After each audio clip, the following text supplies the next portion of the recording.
Hello? Is it on? I think it's on, I think we're live. Hello, everyone.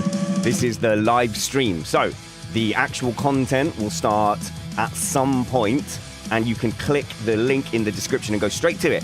So don't complain when me and Matt are going to talk about Japanese food, visiting colleges, who's got the best morning voice, that kind of thing. So, just relax, sit down, and, if we do this during the week, there's often dozens of people listening live, so you people can't fast forward it. But hello to our Patreon live stream. And this is the bit where I find out I've done my whole introduction on mute or something like that. But yeah, we're going to cover some news stories and do your mailbag, and we do reckons. At the moment, we're doing the reckons on email, but mostly we get them from our Discord, and I'll drop it in there because, we've got a lot of patrons, luckily, who support us on patreon.com/MrApex, and they're coming up with good reckons. Like, I'm not short of reckons at the moment. Do consider joining our Patreon community. It's quite nice. But yeah, so today we'll do news and mailbag. We've got Matt here, so I can say hello to Matt. Hi, Matt. Hey there. Hey. This is my new morning voice. Do we like my morning voice? I don't like it. We're going to have a bass off. You don't off. like my morning Well, voice. I can crank my bass up and cheat, can't I? And I could crank your bass down. That would be the one. Yeah, that would be more the move, because this microphone actually has like a super nice bass effect. It's not added any EQ. It's just how the microphone processes it. And I always like so it you're because it cheating. just gives That that sounds like you're extra cheating. weight, that extra authoritative weight. Hang on. I'm trying to fiddle with mine now. Here we go. Like a certain richness to the sound. I'll increase the drive. There we go. There, that's how I'm going for it, Matt. Now I am the alpha. I'm gonna turn that off. That's horrible. That definitely needs fine tuning. But your morning voice. Hopefully, it's better than my morning voice was this morning. It was Saturday night last night. And instead of drinking a bunch of beer and going live for a sprint review, which I won't be doing again in a hurry, we went out. We went out with some friends, actually, the whole family, and we went to a Japanese restaurant. It was such a nice night because it was completely impromptu. It was basically me and my son. We went bowling with this couple we know that we play tennis with. Well, hey, let's go for a bowl. So we go for a bowl, and then suddenly my daughter's like, "Oh, actually, I fancy going." And my wife, who was curled up in the corner on the sofa, said, "Oh, I'll come too." And she was like, had a really long day at work. But she like, I was like, you do not look like someone about to go bowling. And she was like, maybe I can just come and drink wine and sit in the corner. I'm glad. Thank you that you can see and hear us. But yeah, so we ended up all like 6 of us there. Only 4 people bowled. But then they're like, "Oh, I'm really hungry. Let's get some food." And ended up at this place where it's like a buffet. It's really expensive though. Very expensive. Yeah. For me. Not cheap Japanese food, but so it was delicious. £30 a head. And it's like, for like a quick bit of food to nip out for unplanned, it was a bit like, oof. In the end, my friend ended up going, I covered the bill, I got you. And you go, oh, wow, really generous. Very nice of him. 30 quid a head, but you can order on an app up to 30 items between the 6 of us, so you can order like 5 items each, and and you've got a grill in the middle, and you can like grill your own food, cook your own food in the middle, and it's my favorite kind of thing. Like, we didn't get our own dish, we just got like, hey, what would be a great stuff for the table? And there was just this constant kind of fry up of meats and rice and prawn. It was the best. Yeah, no, I have done that before. Korean restaurants are really great that way. You can go do Korean barbecue, and they bring the stuff. Went with one of my daughter's college friends, Korean. Went to like a Korean place, and they did all of that. Ordered all the stuff, and like, here's how you cook it. Here's how you do it. Yeah, there's a little chart. There's a little chart of like this amount of meat, this amount of time, whatever. Yeah, I didn't do the haven't done like the hot pot yet. The Chinese hot pot, where you get the stuff and you throw it into the big communal soup bowl, and then see who dares spice it up more than anyone else can eat. Haven't done that yet, but I actually, Japanese food, I'm a huge like sashimi fan. I love that stuff. I've always loved it. Like that's like the raw fish, and it is an expensive habit. But I found out, because my wife spent 6 weeks working in Sao Paulo, that it's incredibly cheap in Brazil because there's a big Japanese population there. Yeah. So this was a Japanese restaurant run by Chinese people, though. So I don't know how that works. Okay. But my friend is half Chinese and speaks, from Hong Kong, speaks Cantonese. Oh, I love that. I was going to say something incredibly racist as a joke. And then I just really thought better of it, you know, in this day and age. I'm like, you know what? I should just not say that at all out loud. Yeah. And so I was like, hey, teach us how to like say thank you and like bye-bye. And he said, no, you just say bye-bye. You just say it in a Chinese accent. I'm like, no, we are not going downstairs. I'm not falling for that. I'm not just going downstairs and saying bye-bye in a Chinese accent. Not that I know what that is. But yeah, so good. So good. I'm just like, it was soul food. It's just made me so happy. But my other favorite place in town, which is similar, like, talking of Sao Paulo, is a Brazilian one. So I'm just fixing my light here for white light. There we go. Yeah. Brazilian. And it's like a carvery. So there's the buffet that you can help yourself to the sides and stuff. And then you have a little card that says yes or no. And if you've got the green yes, they come around with whatever is on the skewer and cut you a piece of the meat, and then you take that, and it's infinite. It's like they just come around every 5 minutes with a new meat. It's, unbelievable. I'm so hungry now. I haven't had lunch. Yeah, you know what's funny about that? Here in the U.S., those places are generally described as Argentinian, not Brazilian. Interesting. And we used to have a little Brazil row, like I was with 46th Street, I think. And there was a restaurant there we used to go to that was just fabulous, had amazing home-cooked Brazilian food, caipirinhas that would simply wipe most of the brain cells out of your head. And it's all kind of disappeared because that was back in the late 90s. So turns out I've been here a long time and things change. Before the show, though, I know we were going to talk colleges and we haven't got time. But what have you been up to? How was your Tuesday gig?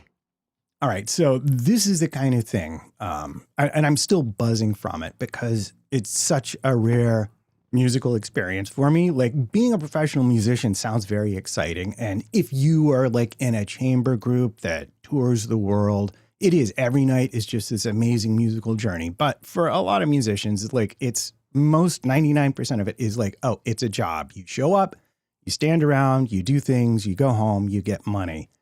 But I got this call from this guy named Norm Zamchek. Check him out. The original Stormin' Norman is what he called himself. From a friend of mine who I've known a long time, is an amazing musician on her own, trumpet player. And I'm like, sure, I'll do it. Monday, like a 3-hour rehearsal Monday, Tuesday gig. Show up, and I know nothing about him. Play the first 3 notes. It's just a 3-horn band. It's like a jazz rock kind of thing. Play the first 3 notes, their whole notes with the other 2 guys. I'm like, oh, this is on. These guys are like top level, amazing professionals all the way around. All of them were that good. I'm like, okay, A, I'm super excited. And B, oh my God, I'm terrified because don't mess it up. Don't be unbeknownst to me, this isn't just like a reading gig. Like that's like my wheelhouse is being classically trained, like reading music. You could throw me in a group I've never been in, music I've never seen, concert is 2 seconds from now, and I'm going to be 99.9% correct. That's my strength. That's my superpower as a musician. But this was exactly the opposite of that. It was very written component, jazzy. But I had tons of solos, which is, you know, something I'd never really formally trained in. I just sort of figured out what I figured out. And I'm like, oh my God, the trombone player plays his first solo. I'm like, oh no. And then it gets so not on this level at all. And we only rehearsed like half the tunes. And so I go home and I'm looking through the tunes, like just going over stuff. And I'm like, trumpet solo, trumpet solo, trumpet solo. I'm like, oh no, there's no escape. I'm going to have to do this. Oh, mate. Turned out to be, but it would turn out to be just this amazing, wonderful, do you like experience. Feed off of their kind of solos and like match that vibe, but with your own style? Yeah, I mean, that's really sort of, you have to, like, you're you, but like the style is like sort of very New Orleans inflected brass band, just like ripping blues solos. And thank God it was blues, because that is the thing that I'm closest to actually just having an actual feel for.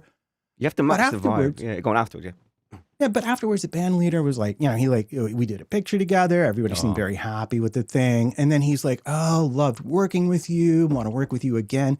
And I didn't come up in the jazz. I'm not jazz guy. I'm classical guy. This is like a transition I made post, like right before COVID. Started trying. You're a later in life jazz nerd. Very, very much so. Like I always listened to it, but it was not something I got hired to play. It's not something I trained to do. It's not like, it was not like my thing. And it was just so incredibly validating. So then I looked this guy up because I hung out with some of the other musicians and they were like, oh yeah, here's a picture of this guy. Like he had like a career. He toured, like he almost did stuff with like Bette Midler, and the singer goes, oh yeah, here's a picture of him with Bette in like 1977. I look him up, and the guy, like they wrote about him in the New York Times in the music section, and like he was like almost, he was like this close. This is my fingers very close together if you're just listening. This close to being like a Dr. John kind of a guy. I'm going to nod for the sake of continuity and pacing. But You don't know who Dr. John is? Oh my! I'll look it up later. Well, yeah, no, he's a famous New Orleans piano player who sort of crossed over into mainstream. Yeah. So I had no idea. Thankfully, when I did the gig, that he was that much of a legend. Oh man! I think I would have just been. It would have gone down. Anyway. I had that recently speaking to someone, and I was like, I knew vaguely who they were, but not how important they were and how much they had a stake in my future for the and then I came back with, oh, such and such met you, and it apparently went all right, and I was like, oh crap, if I had known, I would have actually clammed up a little bit, I think, instead of like being like, hey, I want to do this, I like doing this stuff. I'm like, Yeah, back in the day, I used to do a lot of stuff that got funding from like the arts councils and things, and they do send auditors. They send people out to check on you so often. I can remember doing a concert, a brass quintet concert, and the person who organized it was like a larger chamber music organization umbrella, says to us right before we go out on stage, now, she's like, oh, by the way, the person from the Arts Council is here tonight listening, so don't screw up. I'm like, this is why did you we did not need to know this. Now it's going to be worse. Thank you. Yeah, I know. I'm pumped by how pumped you are. Like I can feel it. I can feel it's like you just got to you found a new hobby almost, or like a new passion to swing into. Yeah, imagine like you do karts. Yeah, you've been on an occasion. Imagine you got a chance to drive an F4 car. Like this for me was like, oh, you want to climb into like something amazing and real that you almost never get to do, and then go do a good job with it. That's kind of I imagine I'll feel the same when I eventually break into Hollywood through. Yes. Yeah, it's happening. It's got to happen. It's got to happen. I've got to practice. What's a classic? What would be a classic line for like my first Hollywood line? Oh, you walked into the wrong store. Yeah, so something like that. Yeah. What are we gonna do, Ben? The hero of that story is apparently called Ben. Oh, it's gonna be great. I can already hear the elevator pitch. I've already practiced my my entrance to like Jimmy Fallon or whatever. Want to come on and hey Jimmy, yeah, you're a great crowd tonight. Hi guys, hey you guys are great. Woo! It's happening. It's got to do it. Yeah. But first, probably F1. F1. I've been having big F1 thoughts, but you'll be sad to know they're all about complicated. Oh no, that's fine. I'm tired, so I'll leave you to it. So it's fine. Nap time for you. Yeah, right. You were talking about jazz and your matching energies. It's like when Chris is on, I get very improv-y. When Alex is on, we get very rabble. And when you're talking about regulations and tech, I get sleepy and I join the patrons. It's like a good bedtime one. It's a good bedtime podcast. You can go and search back Tech Times. Send you right off to bed. Send you right off to sleep. I'm really amazed you just don't make ASMR shorts out of all of Summer's answers. Yeah, because I listen to all of Tech Time. I do listen. I do. I know you do. It is one of my favorite bits is the fact that you actually understand all of this tech and find it far more fascinating than you let on. The thing is, though, if I'm getting you guys to produce a show, it's generally because I'm busy doing something else. And so you don't always get a chance to catch up before the next show. And I wasn't going to be on today. After this. No, you weren't. Yeah, we're going straight up to London to watch my daughter on stage in a show. What's she doing in a show? Is she doing like a number a bit, or is it like a musical? Matt, I've got to be really honest with you. She's doing so many bloody shows, right? And I was like, V, I can't come to all the shows. Like, pick two pick 2 that I'm coming to. And she's like, okay. And, well, this one, where's that one? Oh, London. Oh, it's the London one I've got to go to. So whatever.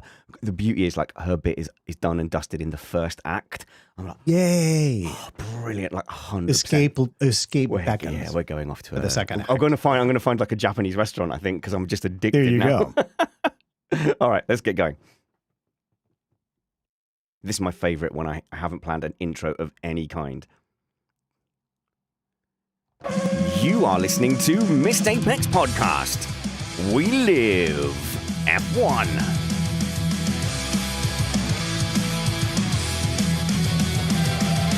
Welcome to Missed Apex Podcast. I'm your host, Richard Reddy, but my friends call me Spanners. So, let's be friends. Today, we are going to go through your reckons. Our patrons have put their reckons into the Discord chat for our mailbag, but there's also some news stories, some interesting technical stuff, and stuff that requires reading and research, which is why I have brought Matt Trumpets on the show. Thanks for reading all the things.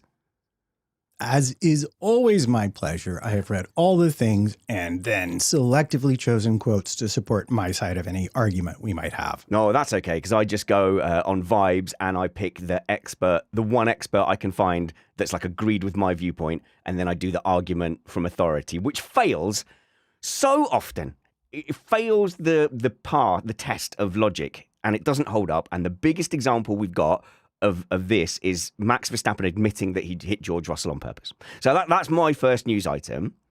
You're going to say he did kind of, didn't he? He said, "Have you got the exact quote?" Didn't we all know this from the off? This is my point. The news is that he's admitted it. At the time, there were journalists and there were articles, and I was being, in the comments and stuff, being put down for saying he obviously did it on purpose. Like, of all the things that I've ever seen anyone do on purpose in a fit of rage, that was the most on purpose thing I've seen.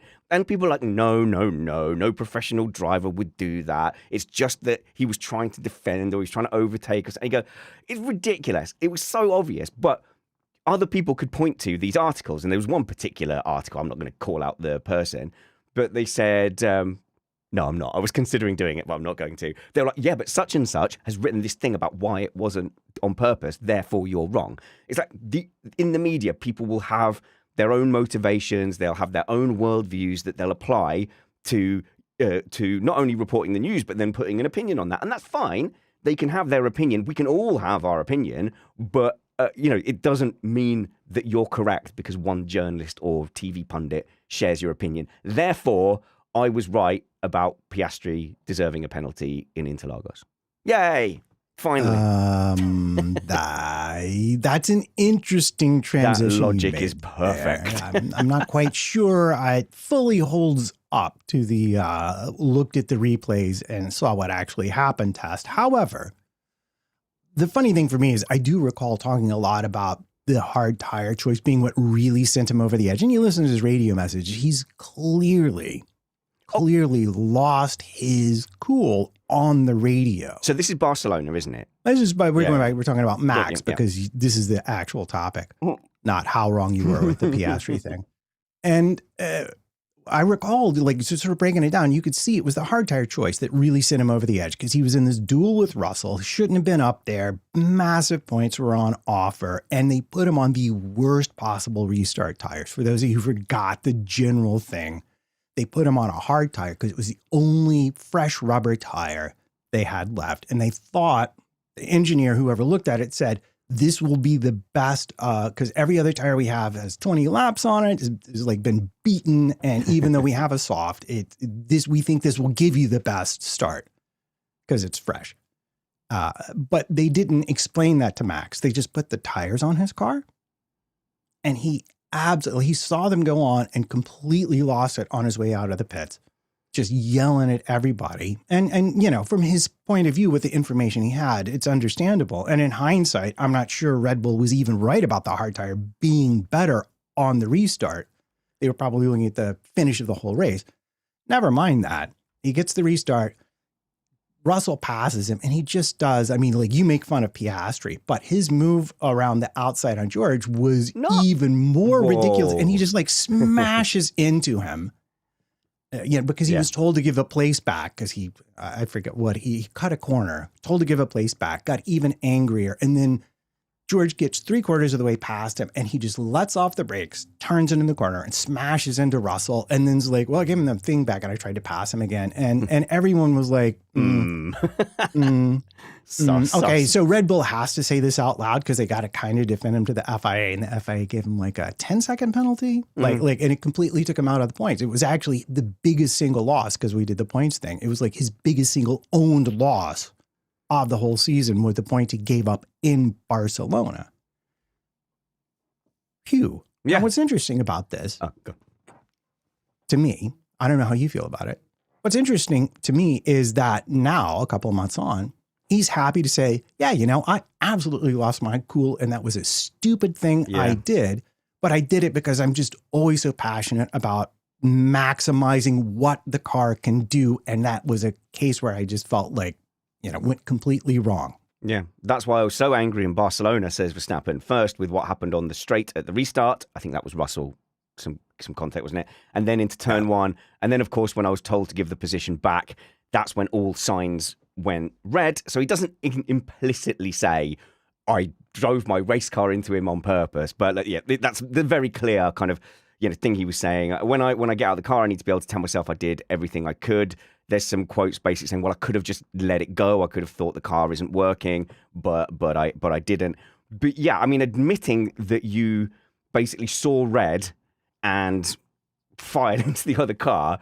I mean, Michael Schumacher got disqualified from an entire season for deliberately driving into Jacques Villeneuve. So there is precedent for this kind of thing having higher sanctions, to me. And retrospectively, now he's kind of admitted it. I'm surprised that deliberately using your race car to hit another car, especially at a fair speed. We talk about the Vettel one with Hamilton under the safety car, but that was very unlikely to cause physical harm, to Hamilton. It was a petulant thing to do. It was a very silly thing to do. I think you could happily DQ someone for what Vettel did. But yeah, with Verstappen, I lost my temper and drove into another driver. You've got to think like that there should be a heavier sanction than a 10-second penalty. He's got away with that, really. Yeah, it's important to understand that even though we don't like it, FIA often penalizes outcome. And I think the reason you're not going to see it is that further on in the article, he says that was not good. And you learn from that. And moments like those probably won't happen again. They will. You can be in a similar situation with the car, but it is something that you learn from. So basically, he never says outright, yes, I deliberately drove into George in the interview. But he admits to having lost his cool, and that's what resulted in the contact between them. But then going on to say, yeah, like looking back on it, that was bad. In the future, if I'm in that situation, that's not something I'm going to let happen again because it cost me outcome points. So, did Vettel ever admit in Multi-21 or in the Hamilton thing, did he ever say, no. Oh yeah, I completely lost my mind. I was so angry. No, he actually ran away from the camera. If you look at that, they're trying to interview him and he's running away. So he never admitted it. So it's unusual to me. And I think it's a little, I know like the FIA thing is your main focus, but like just as someone who competes, it's interesting to me. A lot of sportsmen they would double, triple, quadruple down or just simply not answer the question. And he's happy to say, looking back, that was stupid. Passionate people, lose it. And you can't. Yeah. So yeah, you're right. You're right. Absolutely fair play and respect to admitting to it. However, if you say, yes, I did shoot him, you still get charged with shooting someone. You still get the court. Yeah. Passionate people like lose it. I've got a very kind of flash to bang, in my head. Always think it's not your fault what you feel, but it is your fault how you act on that. So as part of your journey to be a better human generally, if you care about that kind of thing, looking at that and going, actually, that's not how I want to be, is valid and it's fair. I was about to go into a story where I lost it a couple of months ago, but I don't want to paint myself in a bad light, but at least because I was pretty chill playing tennis generally. But my reaction to this, I had a full on flash, and I got a tennis ball and I just whacked it into the ground and it went sailing into the car park and hit a couple of cars. But that's a tennis ball and ground and no one got hurt. But it was the fact that my friend, for the first time, saw me like flash and you go, oh, right, okay, now you got to go home. And you go, and I think I messaged him and go, really disappointed you saw that side of me. That's not who I want to be and that kind of thing. And you go, all right, that is a step towards being, I don't know, less of a turnip. I mean, I'm always surprised to meet people who don't have a flash. People have different abilities to manage their bang. And I do absolutely love the way you put it. Like, I remember the first time you said that to me, I was The like, flash to bang. Absolutely. Because, I mean, I get that way a lot. In fact, I cleared out an entire subway car recently. This feels like a bad story. I think we should stick No, you're going to love this story because I prevented the bang, but I'm standing there in the morning going to a gig. This guy lights up a cigarette right in front of me. And I'm looking around, there's like kids on the car. And I just said, yo, man, what are you doing? Do not smoke on this train. And he just calmly gets another cigarette, lights it like right in front of me. And this is a guy I could have picked up and literally thrown across the car. Well, I'm not going to use the words I thought in my head, but yeah, he was not someone who presented any kind of, and you know what I did? Well, I just got off first of all, everyone got off, but I just got off at the next stop. I just went to the next car. I'm like, you know what? You know what's not worth it? This guy. Yeah. This guy is not worth going to jail over. He's not worth anything. If he's going to be that way, just remove yourself from the situation. So Verstappen should have just got out of the carriage and gone to the next car. Well, we'll see. Look, going forward, what happens and how those incidents are treated, because he has hit people deliberately before. I'm fairly certain of it. Like, try and convince me the brake check in Qatar wasn't deliberate. Try and convince me that he didn't leave his foot in Monza and that wasn't deliberate. These are in 2021. So I think Verstappen has a history of that flash and then acting upon it. iRacing. Oh, yeah. Oh, no, he did it And I know people say, well, who cares? It's just a computer game. People take that seriously. And there's no point going, well, it doesn't matter to me because I'm an F1 driver. You're still ruining it for everyone else. He cut the chicane at the end of the Lecombe chicane to go and punt somebody off into the turn 6 hairpin. And that's not the first time he's done that either. So, yeah. Okay, well, I think the FIA would certainly need to monitor that situation, but it does look like he's gone, no, that's not good. I don't want to do that anymore. And speaking of the FIA, though, they can just do whatever they want, apparently. So, fill me in a little bit, because I know there's a court case. There was meant to be some presidential elections for the FIA presidency. I think the FIA has they've basically announced a winner a couple of months before, or a month before the election. Where are we now? You're going to get us sued. They have absolutely not announced a winner. Good. How dare you? They've simply announced that the only candidate you can vote for is MBS. Entirely different. Right. Okay.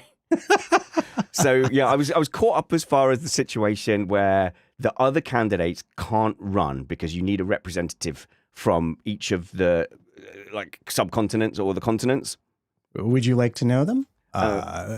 Middle East, North Africa, Africa, North America, South America, Asia Pacific, Europe, and Europe. So the main problem is the other candidates can't get a South American representative because the only representative is there. There's only one. There's only one, which is and Bernie you can only Ecclestone. be one person's ticket. So and that's Bernie. Whoever gets that person wins. Bernie Ecclestone, former runner, organizer, owner of F1. Fabiana Ecclestone is the only one for South America, and she is supporting Mohammed Ben Sulayem. So that's it. Course. No one else can run. And furthermore, the FIA does have a role in selecting who are the representatives and how many there are for each of these areas. So I don't know. Sounds pretty. I'm sure it's all like they never meant it to work out this way. I'm sure they actually feel terrible that no one else can run. I'm not so sure that's the case, because the one thing they are correct about is this has been the way it is. But I don't think it's been the case that there's only ever been a single representative from a region that you have to have on a ticket. Almost no one. Adam Parr talked about running back in 2014 from Williams. There have always been sort of not rogue. What's the right word that I'm looking for? Candidates looking to overturn the way and the FIA is very much we call it in the South, a good old boys network, even though women are involved in it. It's just a term of, it's all networks and all connections, and it's very insider, that kind of thing. And every so often someone shows up and says, this is all crap. We should clean house and do a better job. And then they almost always lose because these rules are very prohibitive. They make it very difficult to run for president. Now, the thing is, the court case is not resolved. December 3rd is when we hear about the court case. This is just the FIA mechanics of the election. People turn their thing in, and on this date, we announce candidates. That's what they're going to say. But them saying there's only one candidate before the court decision happens is also a way of them trying to influence, because their immediate argument is going to be, well, we've already announced it. We can't unannounce it. We can't really backdate what you're telling us to do now. How about we fix it for the next election? That's going to be sort of their argument.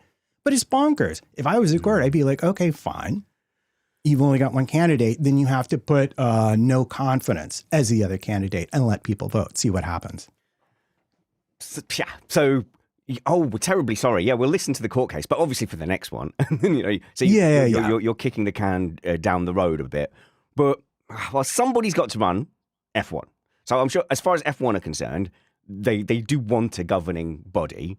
And as long as he's not causing too much issue, it doesn't matter massively, I guess, to Liberty who is the president. It shouldn't really matter to us as viewers who is the president, as long as, it sort of matters when he's vocal and says stuff. If he disappeared into the background, I don't think we'd really need to have an opinion on him in any way. I think the teams, though, have some issues. I know he wants more money out of the teams. In fact, for a much better description of this, go and read Joe Sayward's Green Notebook blog. That is free at the point of use. Go and check that out. I think it's called, it's the Green Notebook. And so he was describing how he's going to get maybe an extra 75 million from the teams over the next few years. But the teams are seeking assurances of, that's not just going to be spent on all those parties you have, is it? I go, they're an organization. They need to raise money from somewhere. And F1 teams is the biggest potential source of money. So overall, him getting elected again and having a system where he runs unopposed, it's not going to change our Sunday viewing, put it that way. Not yet, at any rate. The issue with the teams is the issue with the broader governance of the FIA, which makes the regulations.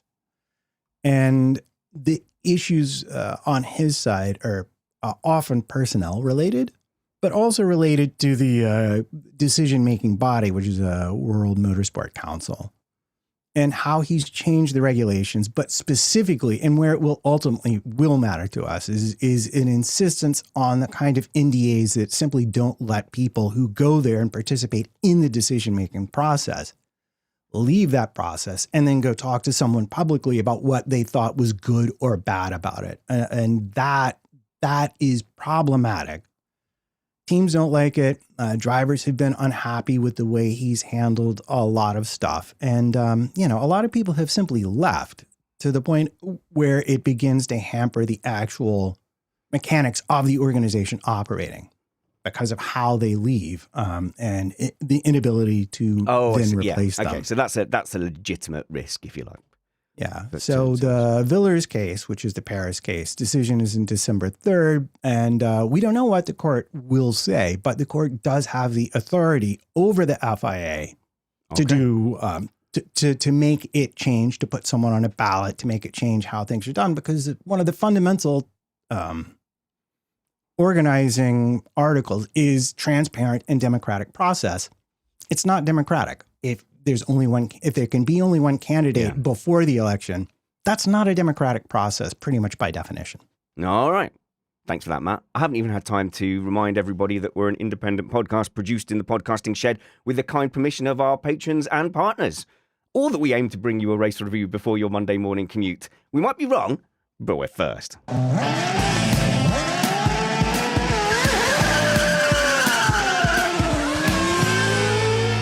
I'm going to merge the news and the reckons and some of the things that we want to talk about news-wise. You also have happened to have reckons that go alongside those, you see. And if you want to get involved more, most of the time, we shout out to the patrons. Of course, you can always email us at feedback@missedapex.net.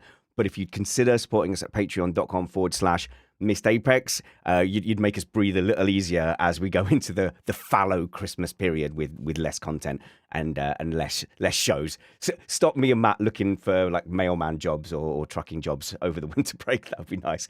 We do content over the winter. We'll reduce down to one a week, but we definitely do content over the winter, whether it's Christmas Day, New Year's Day, whatever. There'll be a Sunday show out, and we tend to do interviews, a little bit of non-time specific stuff. So definitely want to get that retro race stuff that I've been talking about going into the winter. So if you want to keep listening all through the winter, you absolutely can.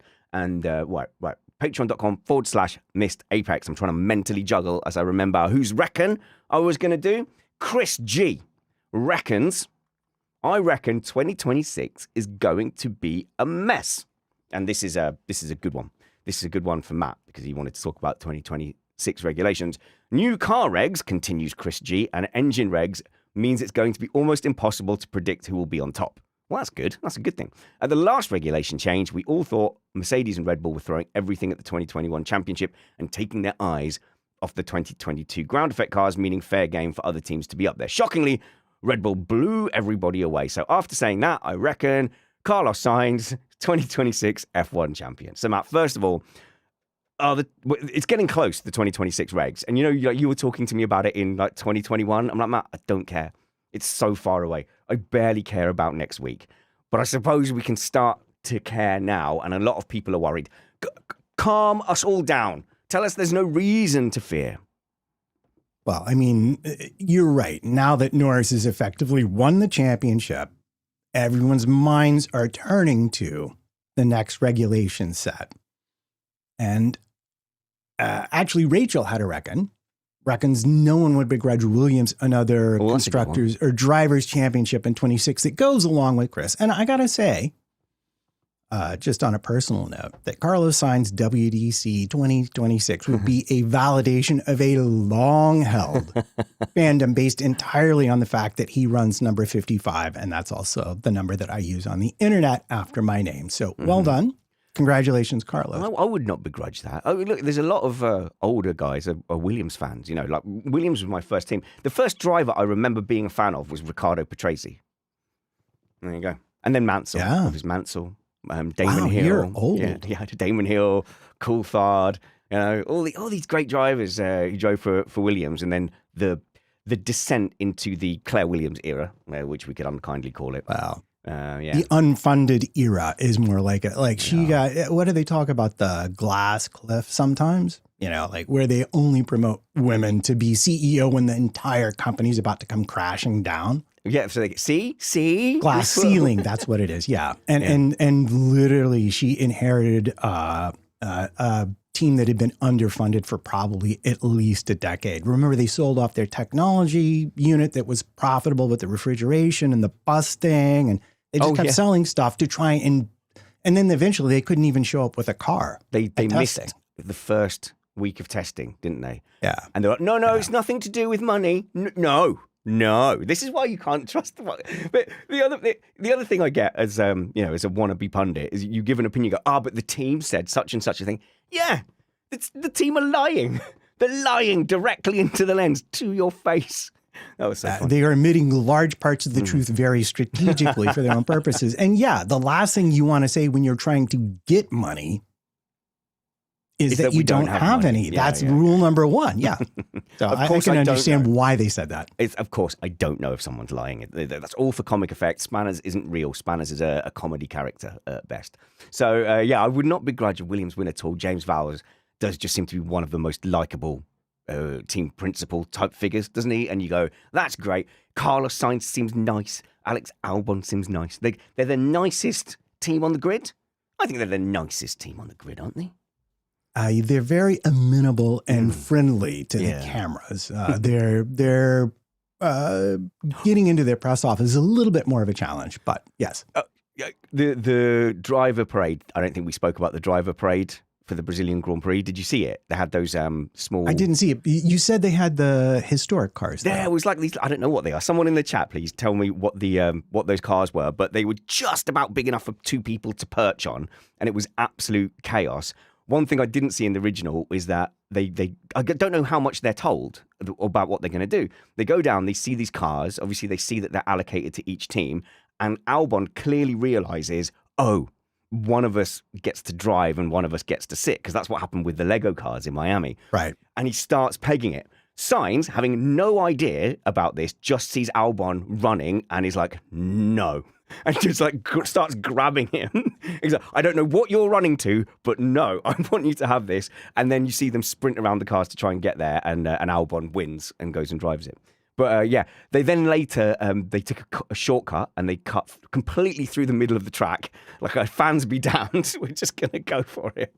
Like a rally driver. We want to win. Yeah, and Carlos is like, I know a shortcut that works, unlike exactly. Kimi Räikkönen. Yeah, and then the Mercedes car broke down, so Russell had to get a lift with Verstappen, and they made Tsunoda drive. Like, so you drive where he goes. Yeah, the whole thing was great. Like that and the Lego cars, you go, this has got to be the way forward for driver parades. Like, I know when they do interesting things with just like being driven around on a tractor or something, but like put the drivers in charge and it's chaos. The Haas car, I think, which Ocon was driving, just kept ramming into the back of the V-Cub and just kept smashing into the back of it. No, I love that. Fairly quick as well. No seatbelts, no helmet, and I think they just underestimated that. Of course, they're going to floor it. They're going to try and floor it. Yeah. Anyway, that was fun. Sorry, no one. Go on. No. I was going to say, I was just picking up on, like, you're right. No organizer in their right mind would imagine what professional drivers will do set loose on a racetrack in any kind of a vehicle. It's got to be mini moto next, hasn't it? Pairs of 20 mini motos on the driver parade. Yeah, go for it. But yeah, sorry, diversion there. Just to say that, like, yeah, they do seem like a really cool driver pairing, and they are nice. No, neutrals, it will be a great one for the neutrals. If they suddenly go up there and start fighting for the championship, all the neutrals will be like, yeah, that's fine. No, that's good. We'll accept that. It's so good for the sport to see a non-sharp end team do that well. Yeah, I mean, like, look at the McLaren arc. McLaren at least had a championship, as did Williams Heritage, but they had sort of fallen off the cliff, and their return, beating Mercedes, the factory team, that's a great narrative for the sport. And so everybody loves it when that happens, because we all instinctively root for the underdog, and the people with less money who are farther back in the order are, by definition, underdogs. So yeah, it would be exciting to see Williams do as well as they did at the start of the 2014 regs, for example. What do you think here? We've got quite a few reckons on 2026. Do you want to address them, or do you want to talk the regulations for a bit first and then do those? Yeah, we sort of have a general future ones, and then we have specific regs ones, and I can go in either order. No, stick with the regs. We'll round that off, and then I'll go to the future reckons. Because I did do a rule that you couldn't do any 2025 reckon, so that's why a lot of these are future or past. Yeah, okay. So here comes your broccoli, kids. The greens. And Chris's reckon is basically right. The engine regulations did not really take into consideration the racetracks. They just wanted a particular balance of electric energy and petrol energy. And they didn't think about the amount of regeneration needed. Actually, they did, but then certain manufacturers didn't want Audi to have an advantage. Allegedly, this is the rumor that went around. They didn't want Audi to be able to use front axle regeneration because they had a lot of experience with that in World Endurance Championship, doing the Le Mans prototypes. And they just wound up with cars that, once the engineers looked at it and said, oh, this is what we've got, they said, have you considered how few braking zones there are in Monza? How are we going to recharge this battery, kids? And so they said, good question. How about we give you movable front and rear wings that lose all their drag down the straight? Will that make it work? And they looked at it and said, well, mostly, but probably not entirely. But we'll have to see what happens. Then they have to swallow a spider to swallow that fly. And then they said, die. well, what if we call it something cool like Z mode and X mode? And the engineers is like, yeah, that'll do it. We'll paint some flames on the side and write turbo on it. And then that'll solve all our problems. Okay. Yeah, it definitely is like solution first, problem second. Like they've solved the problem first. Do you mean that they solved a problem that sort of doesn't exist because they want the thing? Like if you want a tank, you don't actually go to the defense company and say, I want a tank. You say, I need to blow up a thing over there and it's hard to get there. And then the solution might end up, okay, a tracked vehicle that can deliver a thing. And you might end up with something that looks like a tank, but you don't start with, sure, I want a tank. I go, okay, that's all fine and well. So we're attacking that country over there over the sea. And go, well, our tank can't go. What if we put some like hovercraft type skirts and blow air under your tank? And you go, right, so I've got a hover tank now. Yeah, enjoy. And that's what these couldn't possibly go wrong. Yeah, nothing wrong with that. No, that's not a bad analogy on the fly. So that's what we've got. That's pretty good. We've got a hover tank of these regulations. So they get the thing they wanted, which was the more electric power. That's the thing that they wanted. And it just feels like it's not quite ready for big time. That kind of tech, I guess. I don't know.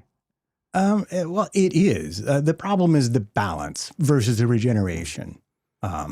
And that's, I'm going to show that discussion because we've got what we've got and our reckons are based on the actual regulations. But we can, this will come up again and again and again. Fundamentally, they should have gone like 60, 40, 70, 30.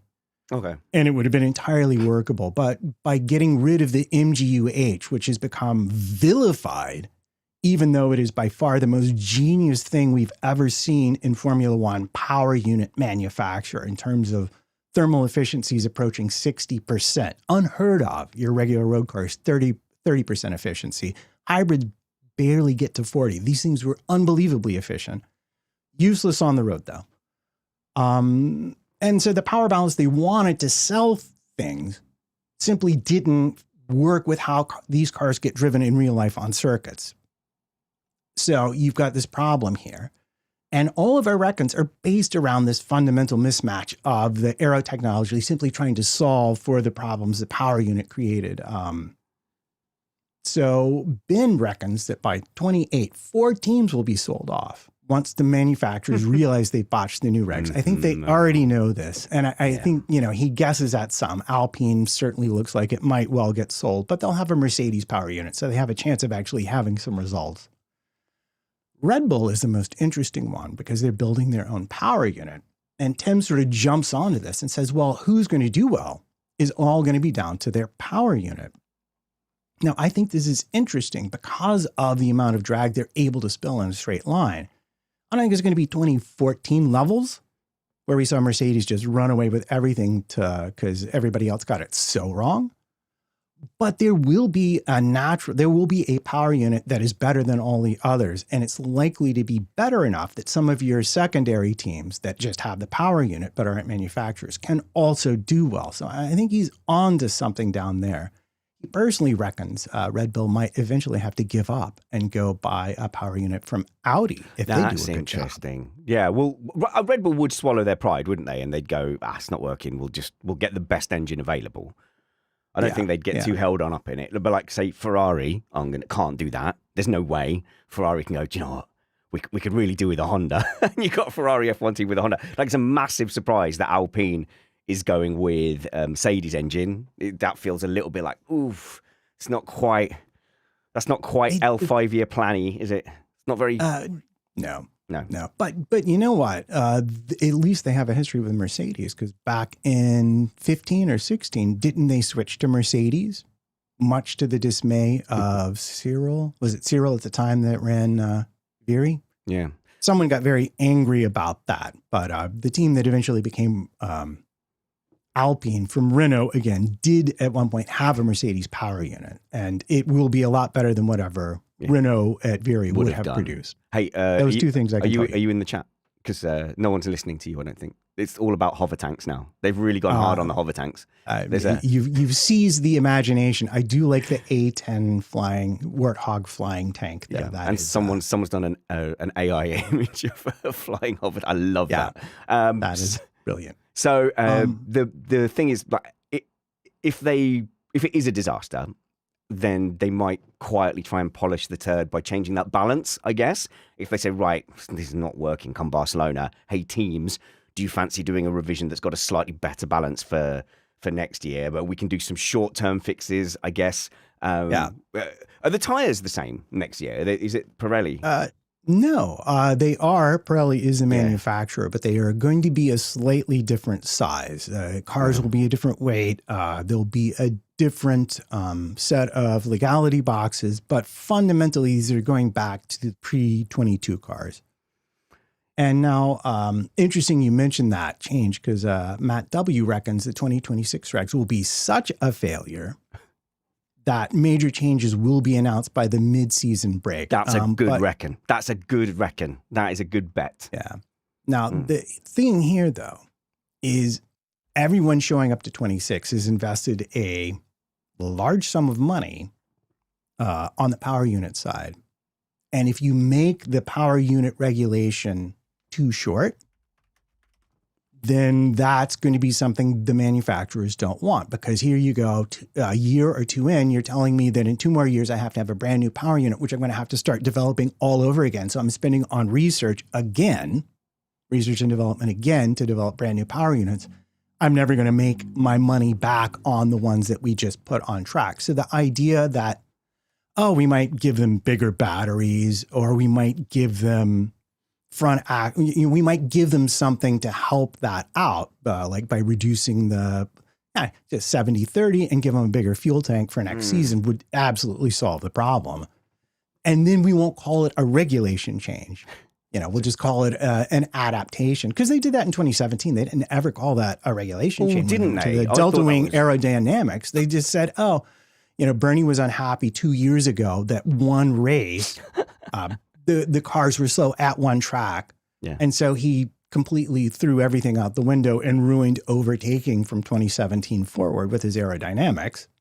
Yeah. I mean, this is what happens with these regulations. Everybody thinks they're very well thought out, but no, they're mostly just hair trigger reactions by people in charge to something they saw in that moment with no other thought given to it, and just left to the poor engineers to work it all out. Yeah, I think sometimes it's a 2 a.m. meeting, isn't it? And someone's like, do you know what? Just 50-50. Just Charles, 50-50. Derek, you've had your say. Right, we all need to go home. 50-50. We're going with it. Do you want to know the rumor? Go on then. Oh no. Oh my God. The rumor is the manufacturers, like the corporate side, got so tired of being told no by the engineers in meetings that they simply stopped inviting them and decided amongst themselves what they wanted. Yep. Can't prove that's true, but it sure looks plausible when you look at the regs from the outside. Yeah. Anyway. No. I've got a great example of a weapon system. No, go ahead. I'm on it now. As the engineer, I was sitting there going, I know that kind of configuration. It's going to melt. That will absolutely melt. And then thankfully our friend still works there. But I got the I told you so 3 years later when they're showing the product off to the customer, and sure enough, the electronics just melted because they whatever. It was with the Italians. Because I'm not saying why do we need to keep electronics cool? Nothing ever goes wrong. Yeah, the Italians just stopped answering my emails. And then I was, all right, fair enough. So here's the question I want to ask. So if they are at Monza and they're just running, they can't recharge the battery enough. So they just get to a point where they're just having to go mega slow down the straight because their own, that thing where we've got the clipping now at the end of some straights. Are they just going to be clipping from parabolica? Yeah. Fundamentally, at a certain point, some range of the internal combustion engine power will be used to recharge the battery, because it's more efficient to use the petrol to charge the battery than it is simply to apply the power directly through the axles. Much less efficient to go that way. But what this does bring up, and I like this, David reckons, what about, will we see teams remove even more downforce for a better straight line speed versus teams that want to go faster and take full advantage of the pop up of the downforce on the front wing and the rear wing? So will it be track position will be more important to the low downforce teams versus overtaking to the higher downforce teams? And that's really an interesting question, and one that I like a lot. And I think you will see that. But specifically, you're going to see these front and rear wings being designed to be incredibly slippery on a straight line and incredibly downforce heavy, because even though we're stalling them to a certain extent, there's still things hanging out in an airstream. They will generate some kind of drag. But I think some teams will look to be incredibly efficient with their being more efficient in your non-drag configuration for the same amount of downforce in your drag configuration. And so to clear it up, Z mode, that means everything's closed. Right. X mode, that means everything's open and you're going in a straight line. So I think that's going to be a really interesting area of competition. Is it a button? I believe it is a button. So driver operated. Probably it's going to be like DRS. So every straight line will be a zone. So as soon as the driver thinks, I've got this, I've got mechanical grip, I'm pointing in the straight line, I press the button and it goes into Z mode. Yeah? X mode. X mode. X mode is the fast mode. Okay, so it goes into X mode. Deploy X mode. And then, so the temptation is to open X mode just before you finish turning to get the maximum, amount. You're not going to sit there and really wind the steering wheel to straight and then go X mode. The temptation is going to be, I've got this, X mode and counter steer. Let's go out the corner. That's going to be interesting. There's definitely going to be some crashes. I mean, Doohan definitely did it with the DRS into turn one at Suzuka, worked on the simulator. Grosjean as well, Silverstone. He did it into Abbey.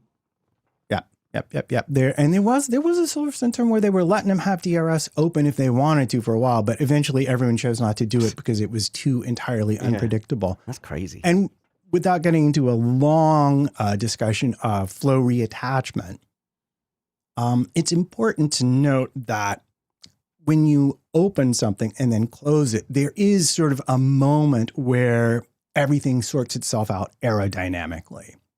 And up until now, that has just been at the back of the car. And the only thing behind what closes is, in fact, the car that's chasing you. So you don't worry about it. But the front of the car is what sends all of the air in its correct path for all of your aerodynamics. Oh, so you've got to consider two states of aerodynamics on the front wing.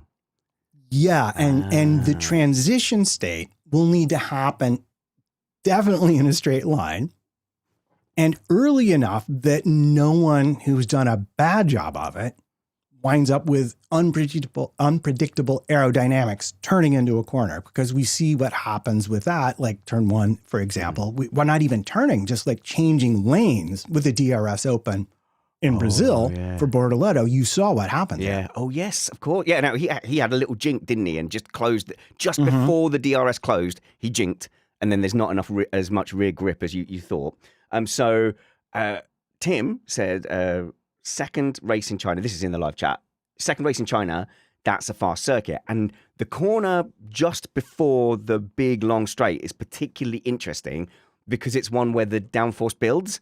So you're driving at first, you don't have enough grip, so you've got to be a bit more cautious. But as you increase speed, you're increasing the amount of air over the wings, you increase grip, and then you have more confidence going into that corner. And the temptation to go into X mode on that is going to be insane to go, yeah, I've got this. The other solution could be, are they going to do X mode zones? Of course they are. Right. So it's going to be an X. So everything I just said there was rubbish because they're going to have an X mode zone. Well, I mean, no, because where those zones are, how long they are, where they start and end will be something determined by the FIA, I'm certain. X mode zones. What a mess. Isn't it though? And just to make, just to follow up on my point about why this is a problem, especially on braking and entering corners, is that they know how long it takes the airflow to reattach at the back.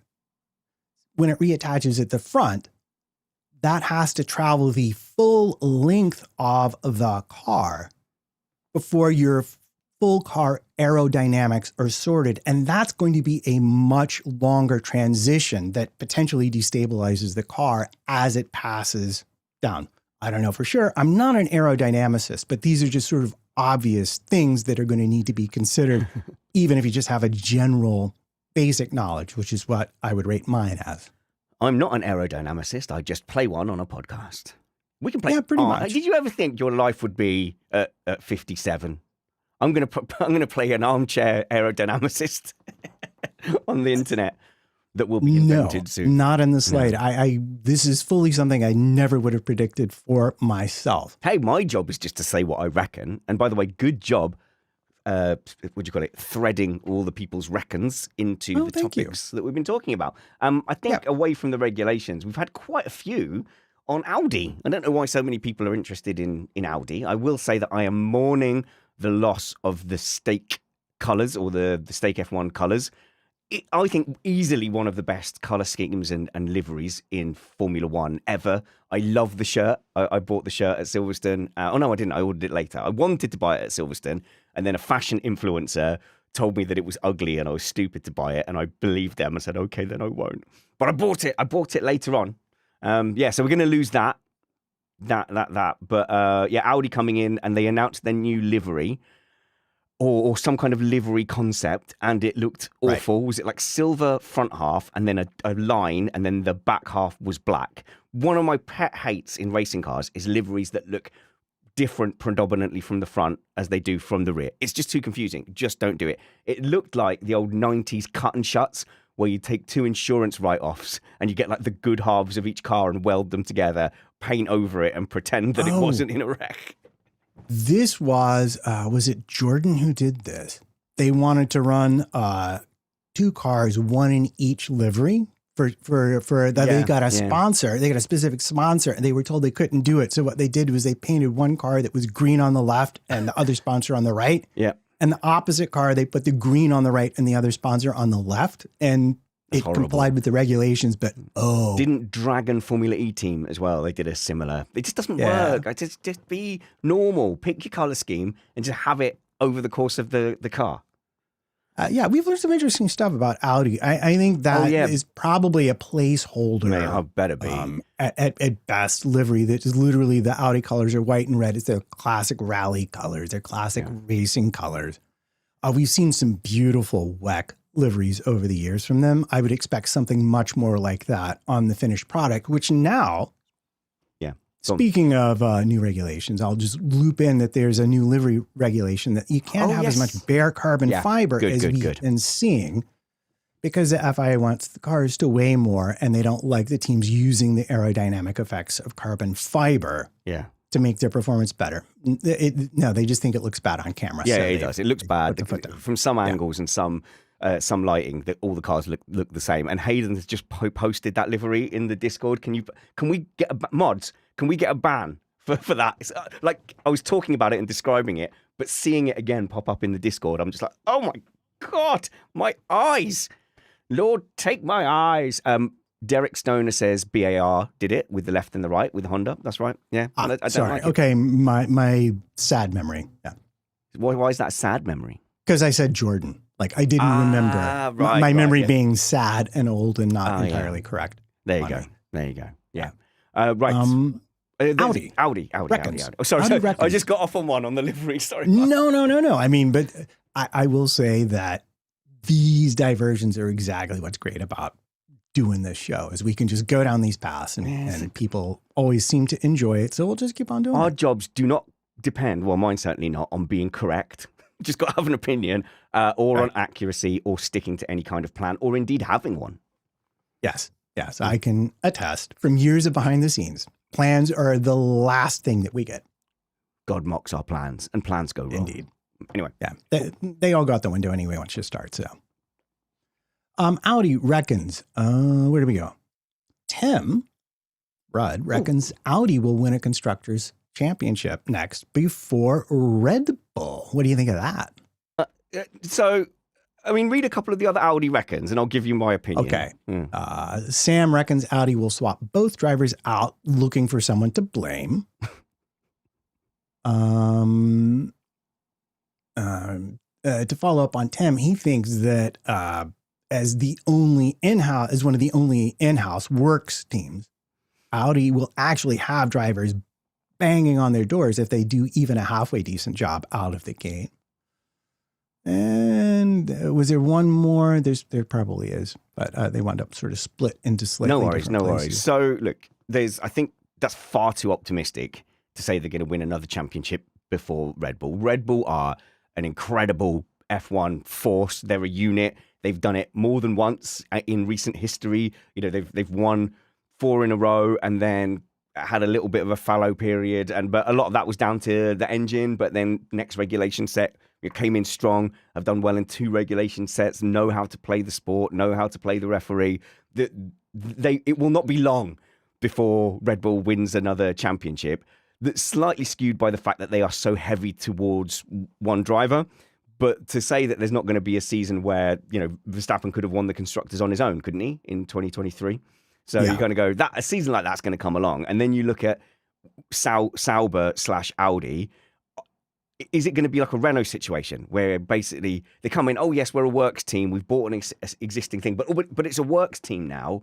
You go, Renault is an example of how being a works team doesn't mean you're going to guarantee success. Yeah, it's not just like some kind of magic ticket, magic bullet because you're backed by a car manufacturer. You know, first of all, they're coming in with a new engine, and we are yet to see a project come in with a new engine that has been successful for a while. Like, it took Honda a long time to get up to speed.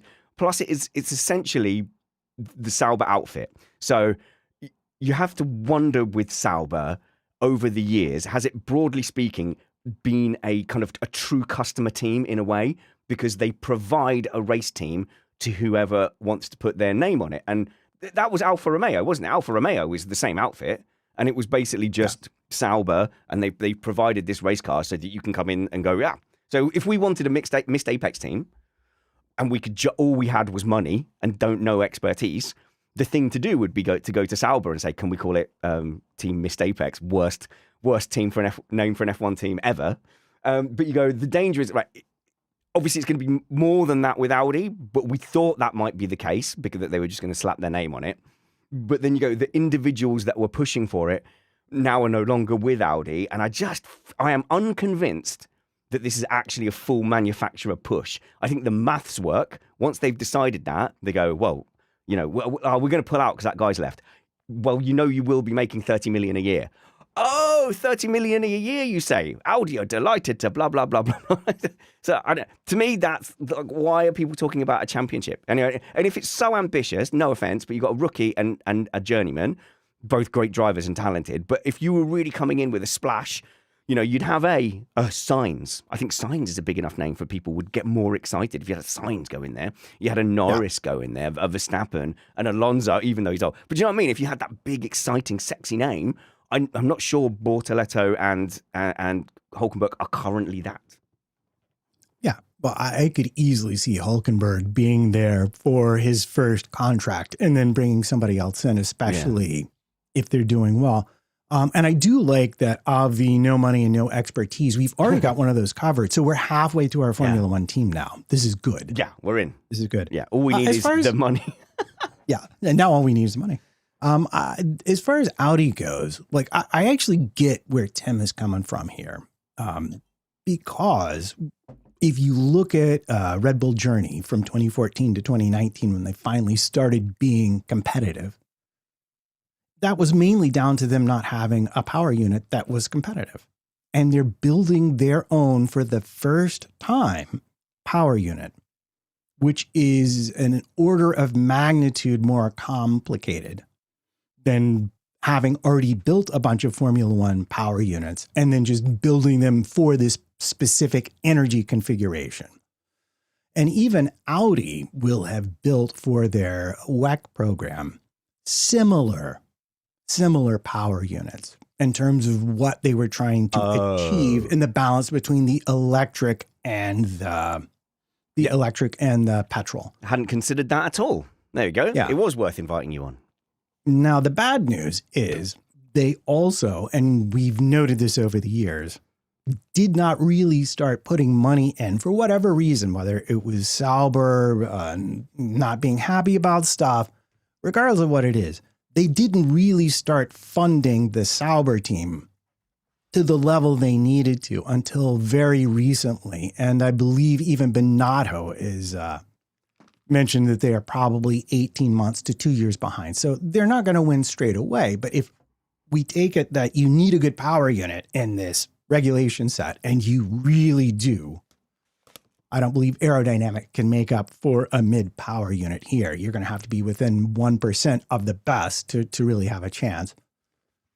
Then Audi has a better chance of building a better power unit before Red Bull does. Doesn't mean they will, but if you were just simply looking at the probabilities, they have a higher probability of getting it right sooner than Red Bull, who have kind of had to start from scratch here. And I think that is a fair assessment. I don't think either of them necessarily will be winning.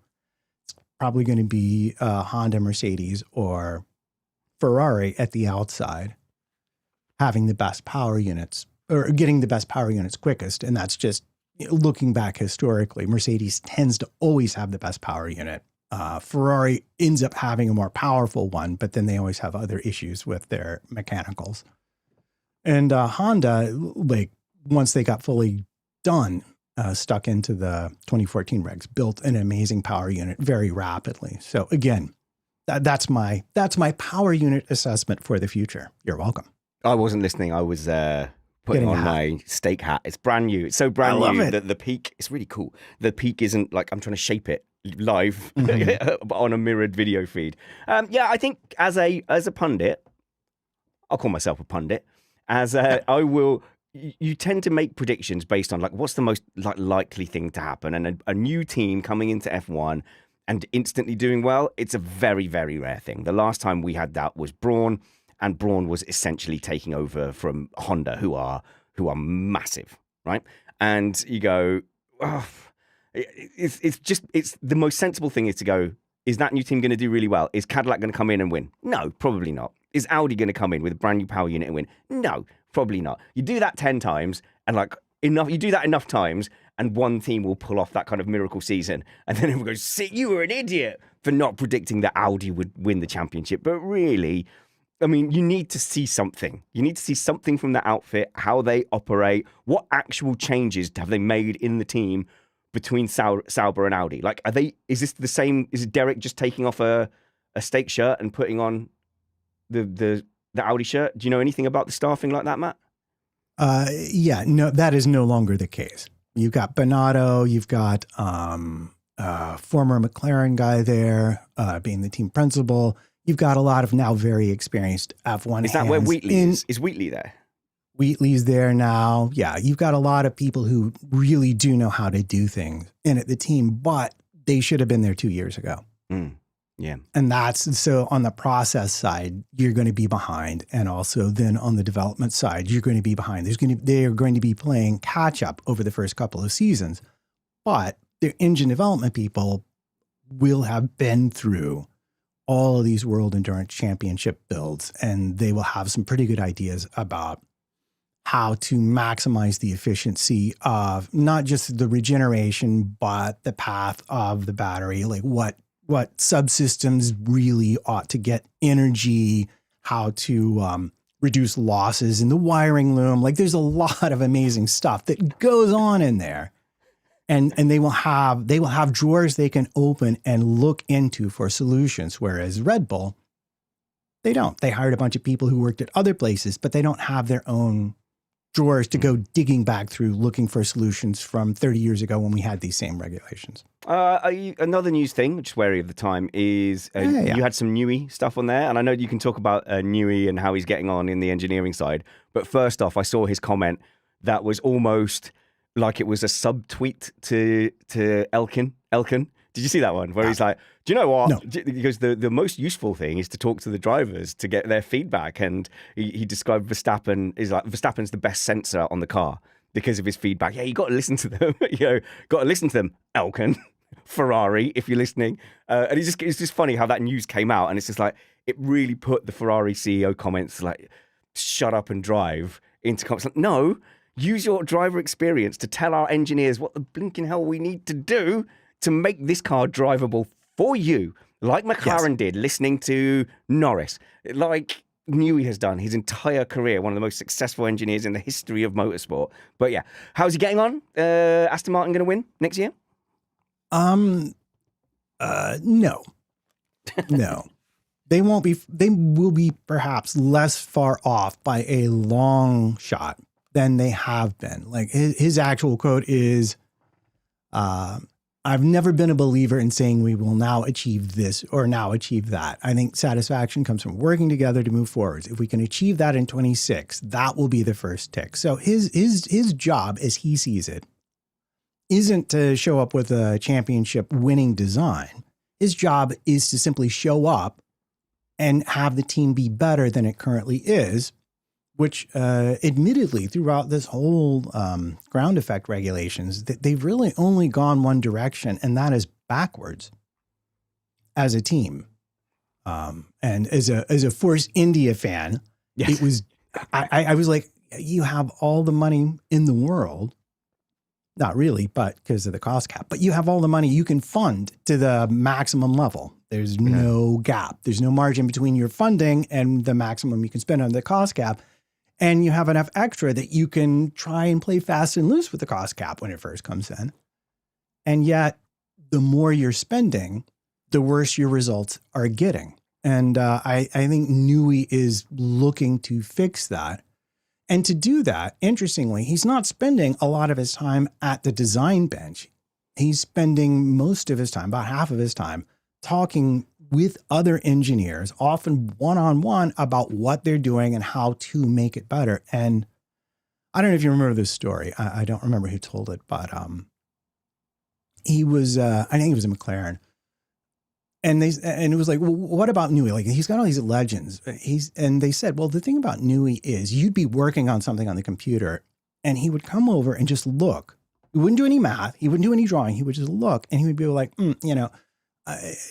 you should maybe try changing this partial radius from 5 to a 4.3. And then you do it and you'd find a 10th. He said he's got like this freakish ability to see a part and imagine it and then understand it and then just make a little suggestion, not a huge one, just a little tweak that makes it work that much better. I think it was Formula E boss Mark Preston talking to Might us well here have been, in the but shed. yeah. I think it was. That was lovely. I'm so glad you have the memory that I've lost. It's going. I can feel it. It's fading away. I can feel my mind fading away. Right. Let's do some quick reckons here because I've got to get out of here. See. Oh, this is a good one from Mike Derrickson, who says, I reckon that in a 2026, someone will do a brawn and have an unbeatable car, at least for a while. And if the map panel could tell me which team, that would be good. So if one team is going to run away with it, I think like Mercedes have got that. You've taken away the ground effect, which has just been hurting them. I'm not going to say Ferrari because they've given me so little faith in how the engineers work with the drivers that you just go, well, how are you going to put together a coherent car? I think Mercedes. There you go. Mercedes will run away with it. I like that. And just to be different. Well, this is frustrating. Just to be different, I'm going to go. I have two choices. Williams, because I think vowels can correctly identify where they need to focus, and to be clever about how they use the margins that they're given by Formula One to maximum advantage. But I will throw a blinder in there. I will say Aston is another possibility. If Honda absolutely nail this power unit like they did when they left Red Bull, they did their 2022 power unit for 2021. And I have like the whole booklet they put out about it. Stunning. Don't sleep on Honda. And if they have like a 3 or 4% advantage over the rest of the field, forget about it. You're not catching up. Engine formula was rubbish. Like in 2014, if you didn't have a Mercedes, you couldn't compete. I really hope it's not like that. I hope it's a bit smaller. I hope the percentages are smaller because then you've just basically got divisions. Like, isn't it? That's what you had. You had divisions of teams. You just had McLaren, Williams, and Mercedes were in it. 2014, and that was it. We're not predicting McLaren, but I suppose we shouldn't sleep on them either with the Mercedes power unit. Sure, I just feel like Mercedes have been technically excellent the whole time that they've been back in F1, except for the ground effect era. And you go, okay, now that's gone. They were suffering with porpoising, and you kind of go, somehow they just didn't get the ground effect regulations, and now they're gone. So let's see. Joey Forbes says, I reckon that Kimi will beat George at each of the remaining races. Oh, that's 2025. We'll allow it, causing lots of radio complaints. So I think my prediction is going to be we will revert to the mean. All season, Russell has been by far the more competitive driver.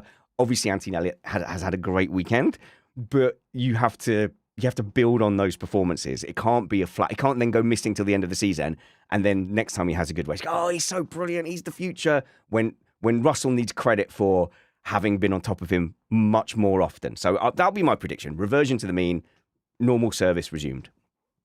Yeah, important just to note, for Brazil, they could never get the soft tire working correctly for George. And that wound up giving Antonelli the advantage that he did a very, very, very good job with. Yeah, it was not a fluke. It was not a fluke for sure. I'm definitely not calling it a fluke because he was P2 in every single competitive session over the course of the Brazilian Grand Prix weekend. Okay, here's one from James. All right. I knew you would pick this one. That's why I put it up near the top. I reckon, says James, Max is aggressively overrated as a driver. It's a narrative pushed by Red Bull to cover up the fact that they, brackets, allegedly had a car which blatantly broke the rules. Easier to pretend you have a godlike driver than you simply cheated your way to titles. Nerf your second driver. Build up your first one and let everyone believe that that's why you won. Hi, Netherlands. Love you. Kisses. Says James, not Spanners. Says James. Not Spanners. No, this is not the official position of Miss Apex podcast. We need to be very clear. Don't be clipping out me reading that. Oh no, why did I give you that idea? Spanners saying it. No, I don't agree with that. He's clearly an incredible talent. However, when you are a one driver team, like Schumacher was, favoured, Alonso at Ferrari was favoured, it is difficult to get that kind of ultimate comparison. Say with Hamilton, we've had much more of seeing him driving against other people who have won titles and stuff. So with Verstappen, you go, well, how do we really know if he might have had rocket ships? He might have been wrestling absolute pigs of cars. We don't quite have that information. And I'm sure if you work for a team, maybe you work for Red Bull and you go, well, I've seen him up close. I've got the data that shows he's amazing. But that's the thing that stops us fans kind of definitively going X. The always the issue in Formula One is the car is so much a part of the competition. Yeah. But I think at this point we have sufficient data on Max that we can infer however much Red Bull might be trying to pump him up. He is far and away at the moment the best driver on the grid overall. Mental strength, performance in qualifying. And really, like, even when I went back and did the points losses, if you look at his points loss, it's like 3 points here, 3 points here, 3 points here. If you look at Piastri or Norris, it's like 3 points, 2 points, 7 points, 10 points, much bigger. He's so consistent in what he delivers for that team. Yeah. No, he deserves the generational driver award, just like Hamilton did when he came into the sport and just crushed everybody and was so exciting. And I understand why people find that exciting, especially when they're new to the sport. And fair to him, as he's mature, he's become far better at being a human being that you can be like, oh yeah, no, like I can actually support him. He's does what he does best more often than other drivers on the grid, and I think that's the thing. Is like if you were going to bet on people delivering, you would bet on him delivering. We can all chip in a hole in one. I've got an eagle, and I'm terrible at golf, but the good guys do their best shots more often. I think that's his biggest strength. Also, Red Bull aren't mugs. They picked him out of the crowd to elevate him. They kept him over, say, the likes of Ricciardo. They have the data. They've kept him for all this time whilst winning championships. They're not idiots. Like they obviously they know how good he is.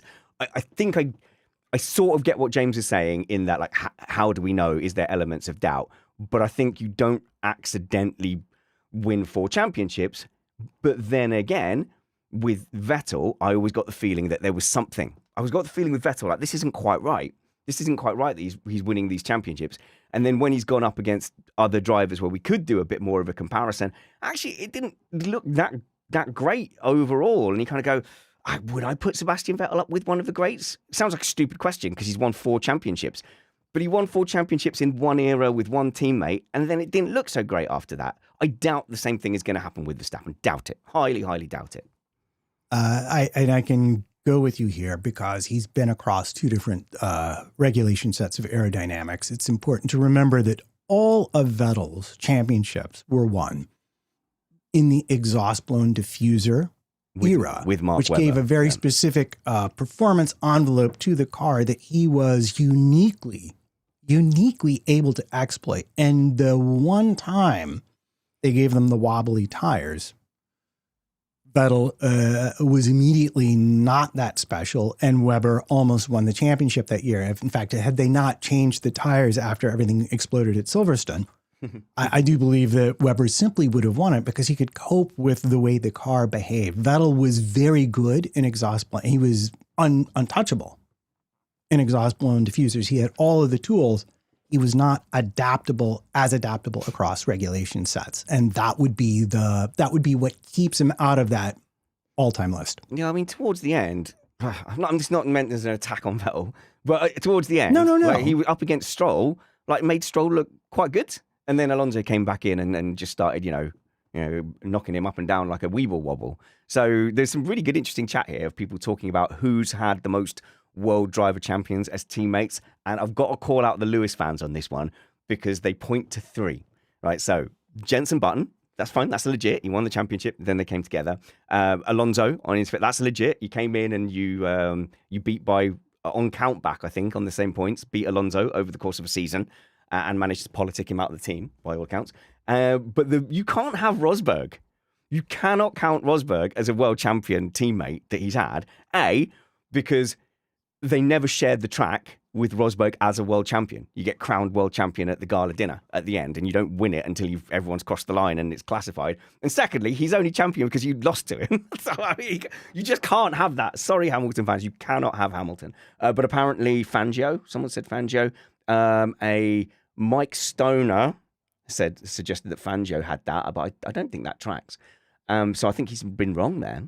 Prost has maybe it tracks, but that's too far ago. This is modern era. Yeah, Prost has had 3. Senna, Lauda, Mansell. And whenever I talk about which drivers have done this or records or anything, I don't go for any further back than Prost.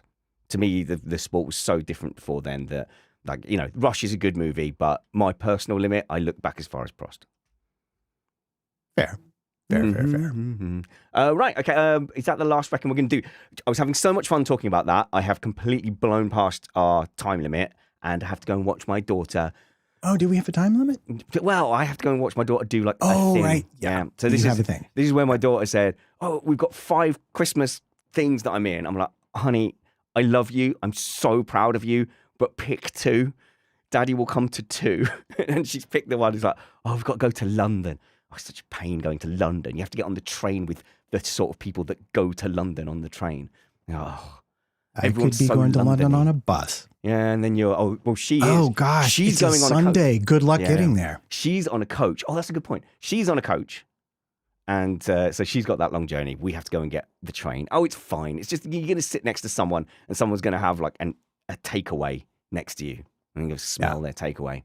Whatever. I'm going to take fragrant takeaway that fills the whole cabin with its smell. After the show's basically over now.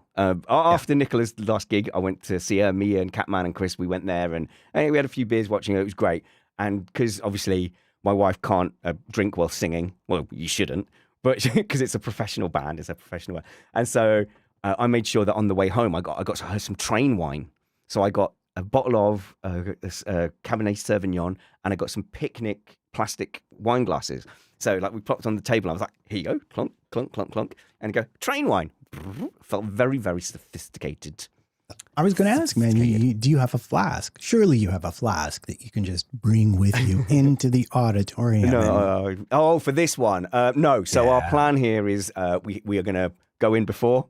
And I think there might be a bar in this one, but we're going to go and get dinner afterwards. But I suppose somebody is out there going, "Oh, I've got to get on this train." Last time I was on a train, there was this guy who clearly had a couple of beers and he sat there pouring wine into picnic cups. Train wine. Who would do that? Ugh, train wine guy. Ugh. going on and on. We can hear your conversation, buddy. Yeah.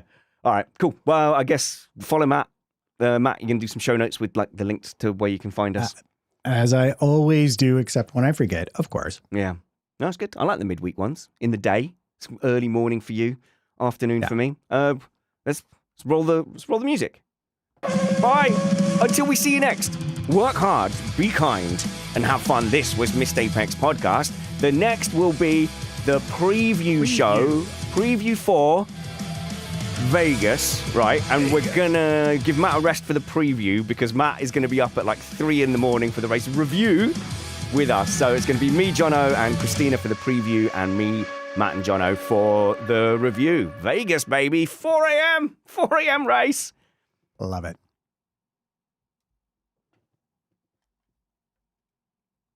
Hey, Matt, we're clear now if you want to say anything bigoted. I'll go back and say that thing that I was not going to say at the beginning of the show. Now that I'm sure nobody is listening, I would and you're not never recording anymore. leave. Oh, you were there when I tried to do it to Alex, weren't you? So Yeah. you know that trap. Okay, muting.